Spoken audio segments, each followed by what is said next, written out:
Lord, alam kong bibigyan mo ako ng blessing sa araw na ito. Panginoon, salamat sa bagong araw.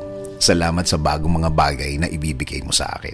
Salamat sa mga bagong oportunidad na ilalagay mo sa aking araw ngayon. I know this day will be better than yesterday. I declare blessings today. I declare provision.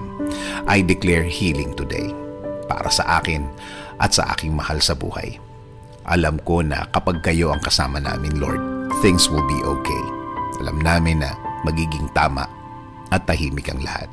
Alam din namin na kasama namin ang proteksyon sa araw na ito.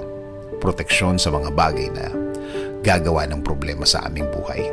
Sa mga taong walang alam gawin, kundi mang istorbo ng kapwa nila at gumawa ng mga kwentong imbento nila. Panginoon, turuan niyo akong maging kalmado sa harap ng mga taong ito. Give me the blessing of self-control. Panatilihin yung tahimik at relax ang aking puso at isip sa harap ng mga problemang ginawa ng mga taong ito. Alam kong nakikita at naririnig nyo ang lahat ng trabaho ng mga taong ito.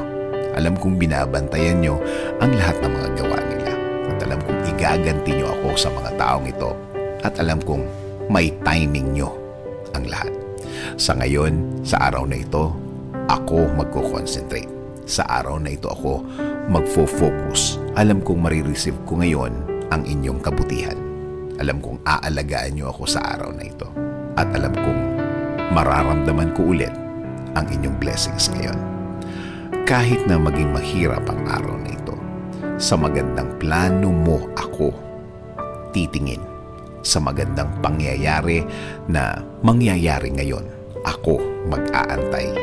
At alam kong matutuloy ang lahat.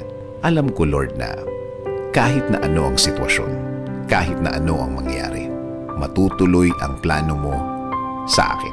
Kahit na sino pa ang humarang, kahit sino pa ang kumontra, wala silang magagawa, wala silang pagkontrang maipaplano. Kaya Lord, please continue leading my life. Ikaw na po ang magbigay ng direksyon sa aking buhay. Patuloy kong i-offer ang lahat ng parts ng aking buhay. Itinataas ko ang lahat ng aking plano, Lord. Ikaw na ang bahala sa akin at sa aking pamilya. Panginoon, ipinagdadasal ko din ang aking bayan, Lord. Ikaw na din ang mag-alaga at magbigay ng guidance para sa aming bansa. Ikaw na din ang magbigay ng wisdom para sa lahat ng aming leader sa bansa, para sila makapaglingkod ng tama sa lahat ng Pilipino. In Jesus' name we pray. Amen. Sabi nga sa Proverbs 10:22, the blessing of the Lord makes rich, and He adds no sorrow with it.